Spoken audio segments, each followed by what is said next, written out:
Hello, dear friends. Welcome to Crime Story Diaries. Today, we'll be examining a terrifying case, so I invite you to watch the video. Don't forget to leave your comments and likes. Behind the closed doors of an idyllic suburb in Wellington, Florida, a horrific tragedy unfolded that would forever change the lives of one family and shock the entire community. Neil Jacobson seemingly had it all: a successful career, a loving wife, and two wonderful sons. But beneath this perfect surface, dark secrets and deep inner demons lurked. The morning of January 23, 2010, was supposed to be a day of celebration, the birthday of the two boys. Instead, it turned into a day that would be forever etched in memory as one of the most horrific crimes in the city's history. The shocking events of that fateful morning marked the beginning of a long and painful investigation that would unravel a complex web of financial troubles, mental disorders, and questionable medical decisions. Neil Jacobson was born in 1961 to Harold and Goldie Jacobson. Harold was a former Marine, and Goldie was a homemaker. Neil had two sisters, Deborah and Robin. The parents raised their children in a strict but loving atmosphere.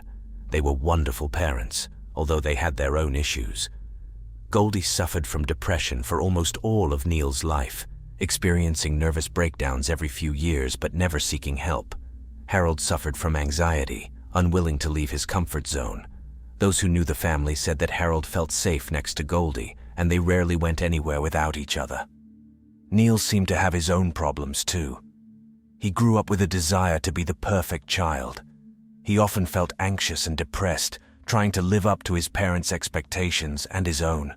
He was accepted to Montclair State University but dropped out without earning a bachelor's degree, as the stress of studying became too much for him. But even despite all this, Neil could always rely on his father. Harold was Neil's rock. Neil married a woman named Frankie Silkoff. They met at an apartment complex gym where they lived in Bayside, Queens, New York. He was 29 and she was 33 when they met. At the time, both were stockbrokers. He worked at a small firm on Long Island. Frankie, on the other hand, worked at Shearson Lehman Brothers on Wall Street. Those who knew the couple said that Frankie loved Neil with all her heart. People described Neil as generous, happy, and constantly kind. He was generous and quick to help anyone with any needs. Neil described that they had the best relationship. They had been friends for a long time before they started dating. They loved doing everything together: scuba diving, bicycling, and traveling.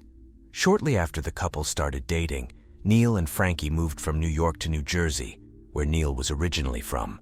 He started working as a mortgage broker again, which he had done before moving to New York.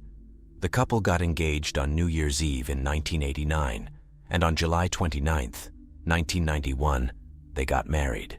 In 1993, Neil opened his own mortgage brokerage firm, and a few years later, Frankie joined him to help manage the business. Those who knew them said that the couple worked very well together in their real estate ventures. They were making good money, and things were going great. By 2002, the couple had purchased their first home in Wayside, New Jersey. However, at that time, the couple knew they wanted to have children. They went through several rounds of infertility treatments, but time and again, they were unable to conceive the children they had long dreamed of. But after disappointment, their dream finally came true. That same year, the couple had twins, Joshua and Eric. From then on, the boys became Neil and Frankie's lives. As is often the case with children, the children attended a Jewish school, where they thrived. Those who knew the family described Eric as more intellectual and serious, while Josh was more fun and playful. But both seemed to be the perfect duo, doing everything together. Both boys excelled in sports and had many friends. At the same time, Frankie and her sister were working on a children's book. They published their first book, Green Bean's Birthday, in December 2009. Frankie was learning sign language because Josh had a speech problem and communication was difficult for him. But even after having children, a large income, and a luxurious suburban home, Neil was not happy. He was tired of the weather in New Jersey and had been thinking about moving for a long time. His parents had moved to Florida a few years earlier.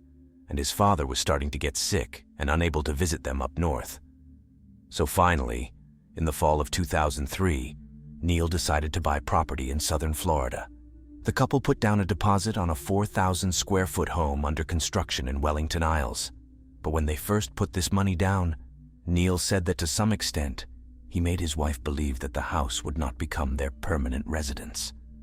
She really didn't want to move at all. So when construction was completed, Frankie didn't even want to put furniture in it because she didn't want to live there. They would visit the house and stay there for vacation, but they would often just sleep on air mattresses because she didn't want to move and furnish the house. Neil continued his real estate ventures, eventually purchasing 4 condos, some in Lantana, Florida, which he said were investment properties. At the time, it all seemed like a great idea. The rental income they would receive from these investment properties was supposed to make them money and outweigh the cost of buying them. Real estate was selling very well at the time. It was a good time to get into this business, but it definitely did not bring the returns he had hoped for. After buying all this real estate, Neil desperately wanted to move to Florida, but Frankie still didn't want to. She liked New Jersey. That's where her friends were. That's where the kids went to school, and Joshua was getting therapy for his speech problems, but the financial burden was getting bigger and bigger for the family. By 2007, they tried to sell their house in Wayside, but again, real estate just wasn't selling very well at the time. So they rented it out and headed south. They sold the mortgage business they had started together, and by the 4th of July weekend in 2007, the Jacobsons arrived in Florida to settle there. But as they were going through this change, as many of us know, by 2008, the real estate bubble burst and many people found themselves in deep, deep trouble. In addition, after moving to Florida and with all this rental property being unprofitable, Neil's father Harold passed away. As I mentioned earlier, Harold was Neil's rock. He was devastated after losing his father, so again this stress was piling up and piling up. Due to the mortgage crisis of 2008, the real estate market was obviously not very profitable. Their business stalled, and they weren't really making any money in real estate. Then the rental income they were receiving from their rental properties was well below what the developers had projected for them. Neil admitted that he was overzealous about the housing market when it was booming and made some bad purchases. Eventually, he became one of many who took out a stated income loan. This basically meant that he could write down a number to state his income and it wouldn't be verified. But it came at a very high interest rate and was very expensive, much more expensive than he originally thought. He was unable to repay the $225,000 he borrowed because he did not have a stable income. And he overstated his income to get this loan, which again, many people did, because if it's not verified, you can pretty much write whatever you want. After the market crash in September 2008, Neil decided he had had enough. He stopped making payments on the 3 condos they were renting out and let them go into default. They were done with them. The family went from $2.2 million in cash and equities to $2.3 million in debt in just 5 years. At the same time, by the summer of 2008, Neil began to feel sick. He was constantly fatigued, his body ached, and he just felt bad. So he went to the doctor, and that fall he was diagnosed with elevated thyroid-stimulating hormone levels, which basically means he had high thyroid levels. But the numbers weren't high enough for the doctor to think it was appropriate to treat it with medication. He was only 0.2 above normal, so his doctor said to wait 6 months and then come back for further testing. But over the next few months, the symptoms worsened. He gained weight, felt very dizzy, and became even more lethargic over time. So again, by January 2nd, 2010, he went to the doctor. But this time, he went to a different doctor. And Neil didn't know that his symptoms could be related to hormonal imbalance. So this other doctor did not order any blood tests. Instead, Neil was diagnosed with depression and transient peripheral vertigo. Because of this diagnosis, Neil was prescribed antidepressants and other medications to treat depression and anxiety. But it seemed that the new medications prescribed to Neil only made his condition worse. Frankie told Neil's sister Deborah that Neil was keeping her up at night. He was tossing and turning, getting up and down. There was even one night when she found him sleeping face down on the floor, and she thought he had even died at that point. Neil's depression only worsened, as did his anxiety and paranoia. Deborah described that Neil began to hallucinate. He wasn't sleeping. When he would lie down to rest, he would start hallucinating. He stopped wanting to leave the house. He stopped wanting to shower or even take care of himself. He couldn't take care of himself or his children. He would take medication around 8 p.m., sleep for about 2 hours, and then pace around the house for hours, waiting for Frankie to wake up so he could talk to her. And when she was up, he would talk and talk and talk endlessly. He would follow her around all day, and if she left the house and if he went with her, he would almost cower behind her and refuse to talk to anyone else or make eye contact with anyone. Then his hallucinations got worse. He started saying that he felt like Frankie was towering over him, that she was 10 feet tall. He said he was worried that the FBI was monitoring him and gathering surveillance and evidence against him. He was so worried about overstating his income on that stated income loan that he thought the FBI was going to barge in and drag him away in handcuffs and his children would be sent to an orphanage. He was convinced that the feds were going to show up at the children's birthday party on January 23, 2010. A few days before the incident, Goldie, Neil's mother, came over to their house for a visit. During this visit, Neil kept telling his mother over and over that he loved her. He kept hugging her and telling her that if anything happened, he loved her no matter what. Then by the 22nd, Frankie started begging Neil to come to the gym with her. She thought that maybe exercising would help him feel better, so he did. He went to the gym and sat on a stationary bike, but even before he started pedaling, he said his heart rate was 199 beats per minute. This is extremely fast for someone at rest, especially for someone his age. This shows just how much anxiety he was feeling and how paranoid he was at that moment. By the morning of January 23, 2010, it was time for the twins' birthday party. They were going to have their party at Fun Depot in Lake Worth. However, the boys would never make it to their 7th birthday party. That same morning, 911 received calls from a witness who reported seeing a 2002 silver GMC Envoy stopped in a ditch on the side of the road near the intersection of US 144 and West Atlantic Avenue. The witness said someone was slumped over the wheel and was unresponsive. Palm Beach County Fire Rescue responded to the call and found Neil Jacobson in the car slumped over the steering wheel. When he woke up, he was disoriented, asking officers where his gun was. Officers told him they took it from the car, but he kept looking around and trying to grab the gun. It was at this point that Neil told the officers that he had just killed his family. So the officers handcuffed Neil and took him to the hospital. In his room while receiving treatment, Neil was interviewed by 2:40 p.m. He was still very dazed and struggling to put together a thought. Throughout the interview, which lasted about 2 hours and 8 minutes, his speech was slurred. He repeatedly admitted to killing his family, but he kept saying that he loved his family and couldn't live with the thought of his wife or children paying for his crimes. In that interview, he said, "The guilt just got to me. It got messed up. It just got messed up. I had almost no choice. I felt the authorities were closing in on me." He continued, "I've never done anything like this before in my life. I've never hurt anyone." Something snapped. I was in a position where I literally had no choice. Of course, after Neil said he had just murdered his family, the investigation began.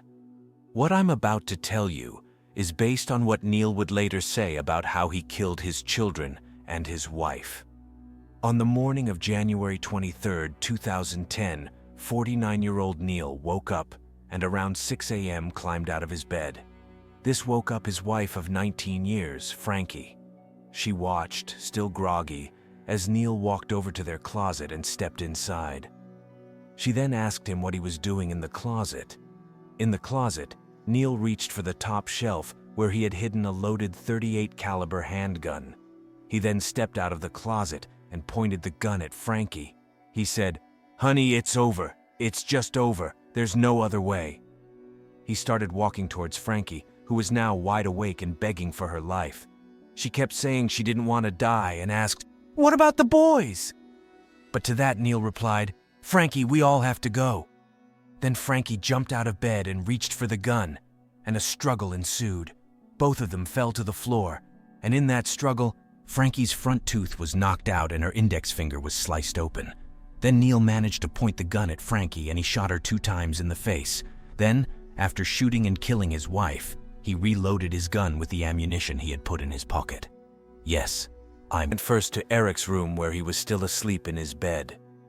Neil shot him 2 times in the face, but he didn't die immediately. So he walked over to his son, put a pillow over his face and shot him 2 more times. Then he reloaded the gun and went into the next room, Joshua's room. Neil put a pillow on Joshua's right cheek and shot him twice in the face. Then he turned around, walked past the boys' rooms and past Frankie's body and washed the blood off his hands. Then he grabbed the keys to his 2002 GMC Envoy. Then he said he went back to the children's rooms. He said he started trying to shake the boys awake, saying, "Come on, hurry up, get up. If you don't get up, I'm going to leave without you." So, because his 2 dead children were not waking up, he left. He walked outside and took a few old Vicodin pills he had, as well as the rest of the Zoloft and Xanax he had in the prescription bottles he had been prescribed. So, he took them all. As he was telling the police this story, he kept referring to a 5-page suicide note he had written. 1 copy was found in the closet. In that closet was a box of bullets, and next to it was the suicide note, typed and dated 3 days before the murders. After the police heard this heinous story, they searched Neil's car. There they found the key to Goldie's house, Neil's mother's house. It turned out that after killing his wife and children, he grabbed the keys to his mother's house and started heading in that direction before he must have passed out from all the drugs he took and ended up in that ditch. Then in the car, they also found another copy of the typed suicide note he had written. There was blood on this copy, and it was dated the same day, January 23rd. He gave varying reasons for why he was planning on visiting his mother, with the police fearing that maybe he was going there to harm her too, but Goldie does not believe that he ever intended to kill her. In the days and weeks after the murders, Neil continued to explain the crime and his thought process. He said that before he slipped into this deep depression, he was happy. He loved his life. He loved his family. Sure, but when he sought help, all the drugs did was cause a storm in his brain. He blamed the drugs for causing a disconnect between his thoughts and reality. He said that on the morning of the murders, he was talking in a very slow, deep voice. He said it was almost satanic. He said, "I remember that distinctly. It was not my voice. It was not my mannerisms. I'm not saying I was possessed. I don't believe in that. What I am saying is that the medication did something to me. Zoloft. I felt like my brain was literally on fire, like it felt so hot." Of course, after learning his entire history and hearing the details from the interviews, he was given a psychiatric evaluation at the jail where he was being held. The psychiatrist, Dr. Montes de Oca, said that a very common side effect of taking SSRIs is feeling flat, emotionless, and blunted. The doctor who evaluated Neil said that he appeared emotionally blunted and flat. He showed no emotion at first, but as he was weaned off his medication about 5 weeks after the murders, his doctor said he became hysterical. He was emotional, devastated, and felt a lot of remorse for what he did. He repeatedly asked, "How could I have done this?" Dr. Monte de Oca also talked about how his initial symptoms weren't even pure anxiety or depression. He said that the real diagnosis was hypothyroidism. He said, "Sometimes hypothyroidism can cause you to not think rationally, and you act in a totally inappropriate way because you cannot cognitively function properly. It's like a psychotic state." In light of the brutality of this crime, the state prosecutor charged him with capital murder and was seeking the death penalty. But many people came out in support of Neil. Many said that Neil was not a violent man. He had no prior criminal history of any kind. He had never been violent towards anyone. Those who knew him said that he could be an anxious person. He was very concerned about his economic status, having money, and having the perfect life. But he was not violent.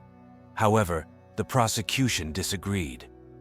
The main thing they pointed out was that he had 2 copies of the suicide note, one dated 3 days before the murders, and one dated the same day as the murders. This, according to the prosecution, shows premeditation. Others also agreed with the prosecution, such as Frankie's sisters. They said that Neil was a coward, a fool, a fake. They called him a cruel man who let the devil take over and kill the family that loved him as a way to escape money troubles and his deepening debts. But Neil later explained that this was not premeditation. What happened was that when he originally planned it, he changed his mind. Until the day of the murders, he said he woke up with urgency. He said it wasn't a plan. It was more of a mental urgency that something had to occur. I would wake up in the morning and I would go and have these thoughts. We gotta go, we've gotta leave, we gotta go. It was early morning agitation, and as the days wore on, the thoughts would disappear until the day of the 23rd, when the thoughts would not disappear. He continued, I woke up early that morning, and I remember him in the closet, and I'm kind of sitting on the floor and hearing voices. You gotta go. Now is the time. You gotta go. And these voices just became louder and louder and more intense. Because remember, he was convinced that the FBI was going to take him away and arrest him on the day of the twins' birthday party. So that might be why it seemed to be more intense urgency on this day. In light of being charged with murder and the prosecution seeking death, he decided to hire an expert psychologist to see if he could be considered mentally insane. And after 7 visits, he was diagnosed with bipolar type 2 with psychotic features, delusional disorder, personality disorder, and anxiety disorder with obsessive-compulsive features. They determined that he was in fact legally insane at the time of the murders. But the prosecution said that in those suicide notes, he wrote that he knew what he was going to do, kill his wife and kids with a gun. He knew that his actions were beyond forgiveness. He wrote that letter before the murders took place. Therefore, there was planning. This was enough for Neil to decide that a jury probably wasn't going to go with the insanity defense. So rather than going to trial, he pleaded guilty to 3 counts of first-degree murder. For this, he was given 3 life sentences without the possibility of parole. After this, he is now serving the rest of his life in prison. He works as a certified law clerk in the prison library, helping other inmates navigate the legal system. He is involved in the Veterans Program because his father had served in the military. He said that he cries and cries and cries in his cell, and he regrets what he did every day. He said that he didn't even care if he got the death penalty, because if he died, then he wouldn't have to live with the guilt he faces every day. Although he did choose not to go to trial because of the death penalty, so that doesn't really make sense. But either way, he said that jail is where he deserves to be, but that the pharmaceutical companies also bear some blame. He accepts responsibility, but he still blames his actions on the medication. Now the only medications he takes are ones to control his thyroid. Traditionally, thank you for watching and remind you that it would be great if you support the video by liking and subscribing to the channel.